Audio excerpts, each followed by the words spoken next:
Hey guys, Slime here with HobbiesofaMan once again, and today we're going to be doing our check-in video for the month of June, and we're going to do it in 3 sections. So we're going to do the watch list, then the comics, and then the manga. I have not really read anything in terms of novels yet, so we won't have that section today. So yeah, feel free to watch any section you like. If you don't want to watch any of it at all, well, you know, there's a lot of other videos on my channel. Feel free to check those out as well. So yeah. First of all, I do want to say thank you guys so much. I really do appreciate the fact that so many of you have subscribed to the channel. We did reach 1,000 subscribers this month, and that is amazing. That is so cool. I'm not gonna do like a official like video for 1,000 subscribers yet. I haven't really thought about what I'm gonna do to celebrate that. I do think of wanting to do like a giveaway of some sorts. I've reached out to some people, seeing if they'll provide some copies of some of their books for me to give out as part of the giveaway, but I haven't really been able to lock any of it down. So eventually I will do a video updating the channel, thanking everyone for 1,000 subscribers, and then doing a giveaway thing. But today is not that day, so feel free to subscribe and keep watch on the channel for that video. But yeah, so that out of the way, thank you guys very much once again. I really do appreciate it. Let's get started with what I've been watching. So I've been watching quite a few movies at the theater. So I went to see Kamen Rider, or Shin Kamen Rider. It was a really great movie. I really enjoyed my time with it. I'm very happy I actually managed to read the manga right before the movie came out, so that I could kind of have a lot more background for the Kamen Rider franchise and the initial Kamen Rider story. It was really helpful. It made me enjoy the movie a lot more, and it made me appreciate how far we've come, basically, with the original Kamen Rider to what it is now. Hideki Anno's vision for Kamen Rider was great, and the fact is that the way the Kamen Rider story worked, we could actually get Shin Kamen Rider 2 or Shin Kamen Rider V2 or whatever the title for the second Kamen Rider is, and it would be really cool. I would really like that a lot. However, in terms of like the story of the first Kamen Rider, it was all wrapped up in that movie, and it was a really great movie. The one thing I do want to mention is that I think it sucks that there was only 2 showings, 2 days that the show was going on in the US. I hope it comes to Crunchyroll soon, because Shin Godzilla is on there. So Shin Ultraman and Shin Kamen Rider should also be on Crunchyroll eventually. But if they're not, that would suck. But I hope everyone that wanted to watch it got a chance to watch it. And the other thing that I wanted to mention was that I think that even though the story is great and the special effects were fun, they just really don't compare to Western movies. And I think that is a huge detriment. Realistically, I can't expect a small, you know, country's worth of media to equal to Hollywood, which is basically a worldwide kind of thing. I can't expect it to be of the same quality, but the fact is that most people probably do. When they go watch a movie, they expect the same kind of style and level of ability in terms of like CGI and stuff when they go. And so I think that is one thing that probably would play to its detriment, and that's actually probably why they didn't even bother giving it a full proper run, like in terms of like having it at the theater for like 2 weeks.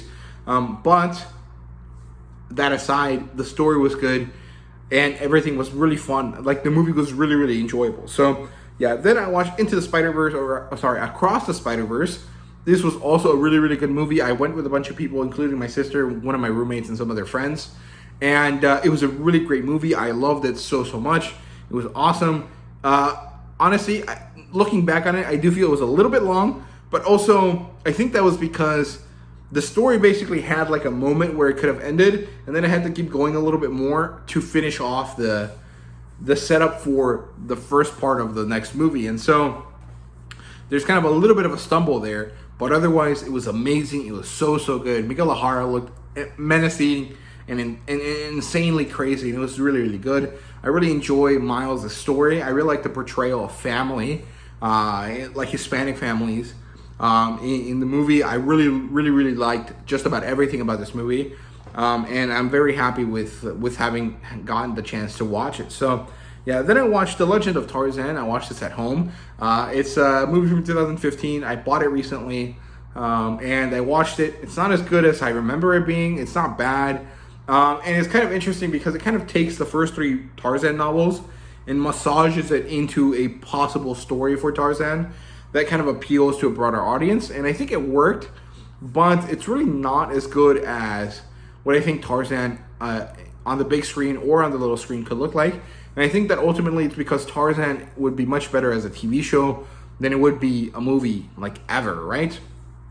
However, I just don't think that Edgar Rice Burroughs things are really popular enough to justify making them into franchises right now. But it would be really, really amazing if we got to, because all of Edgar Rice Burroughs' stuff does interconnect in a certain way here and there.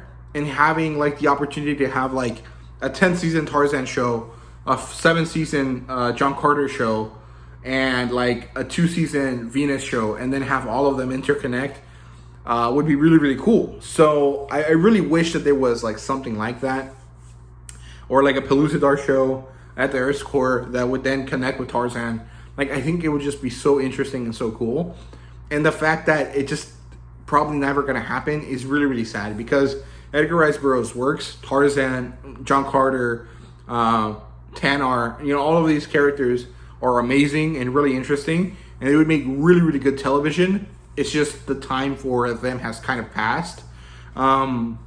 We'd have to get into nostalgia for like 100 years ago for them to become popular again. So I don't know. But yeah, then I watched Bumblebee.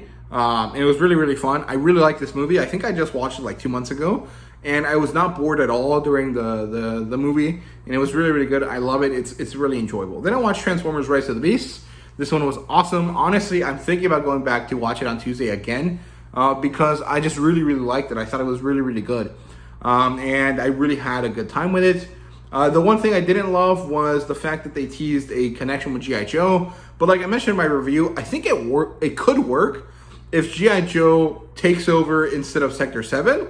However, the fact that it could have been Sector 7 and the kind of idea of having a Transformers main character that is a human that has a robot partner being a military man inside Sector 7 would be really interesting, because it's something we haven't really done before. Like, technically, you know, the main military guy in the original Bayverse had Ironhide as his partner, but like Ironhide and him weren't really like tight like the way like Sam and Bumblebee were, right? So it wouldn't really be the same thing. Like it's been semi done before, but I would really like to see it like actually be done.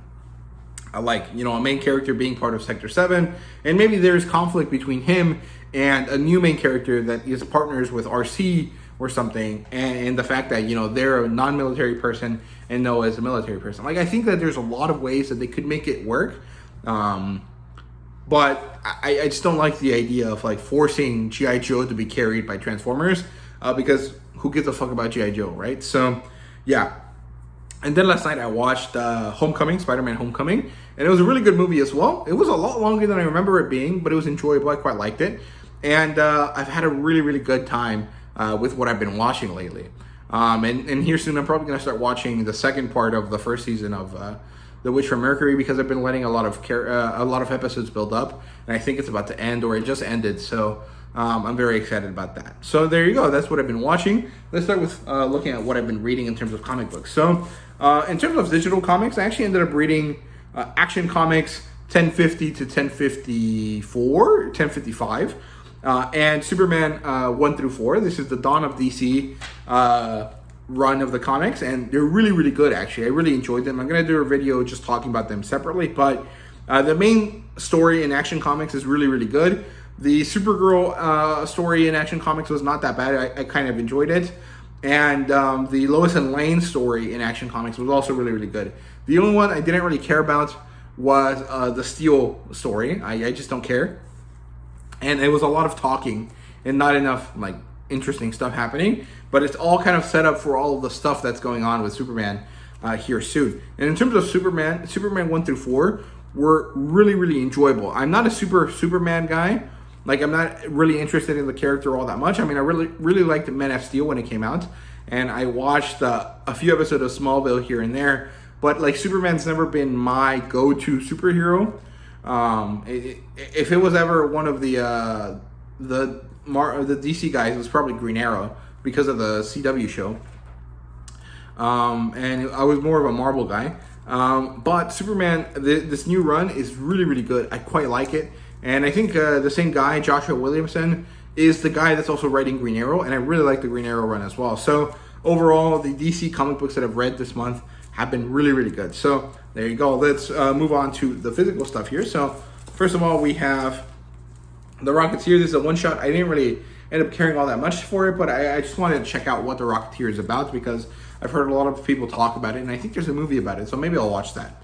Then we have Barbaric number 4. This is the end of this part of the story, and it was a pretty good ending. I quite liked it, and it even spun off into a new story that I also picked up. Then we have Barbarella number 4. I'm very happy this is about to end. I really love these covers, but the story is just not as good as the first one, as the previous Sarah Hoyt Barbarella story, and that's really, really sucky. And also, the art style is just way worse than the older one. Then we have Death Dealer number 13. This is also coming to an end soon, and this issue was pretty good. It was a really good battle, if I remember correctly.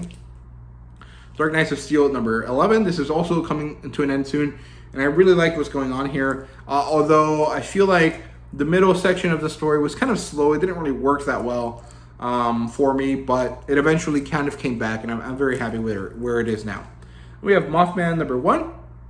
I'm probably going to finish collecting this just because I feel committed to all of the Frank Frazetta-verse stuff. But it wasn't really my favorite. However, it's pretty interesting because it's very different from other stuff. It's kind of like an urban sci-fi type thing. And I quite like it. I think it's interesting. So yeah. We have Queen of Swords number 1. And this one was really, really good. It's also a very thick volume for the price. I really, really like this. Or a very thick issue for the price. And I'm very excited with this. I really enjoyed this.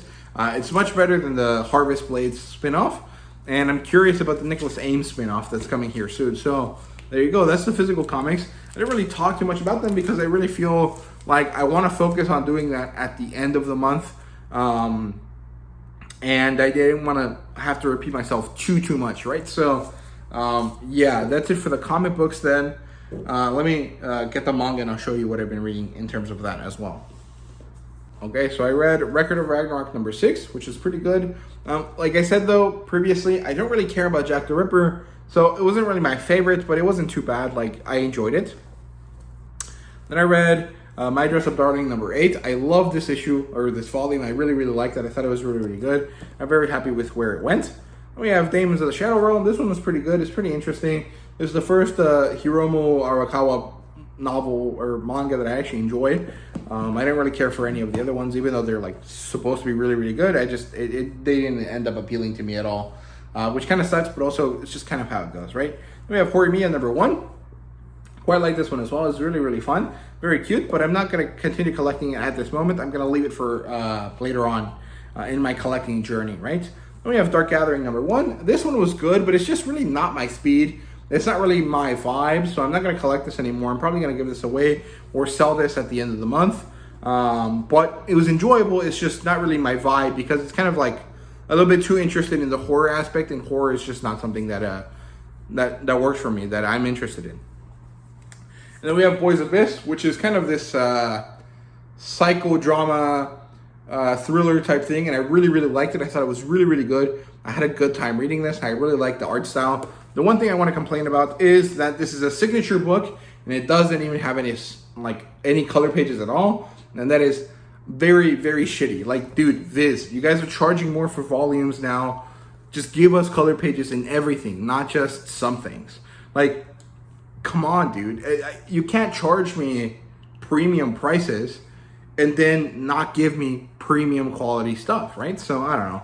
That's just my endless complaint with Viz, and honestly with all manga companies, but it's one that I really felt for this specific volume for sure. So I also ended up reading something else, Komi 24 and Shine number 2, but they're far away, so I can't reach them. But Komi 24 was really, really good. It was basically just a whole volume about a date, which was really cute. I quite liked it. And Shine number 2 was really, really enjoyable. It's basically Shy finally deciding to come into her own. developing her powers, finding out that she has this passion flame, which reminds me a little bit of Starfire, actually, and just coming to terms with the fact that, hey, I am a hero. I have to be able to deal with that and the pressures that come with it, and that means building confidence. And she starts doing that, and I really, really like that volume a lot. I thought it was really, really good. So yeah, there you go. That's what I've been reading this month so far. Thank you guys for checking in with me, and I hope you guys enjoyed the video. Let me know if you've been reading so far, and thank you guys very much for watching. See you guys later.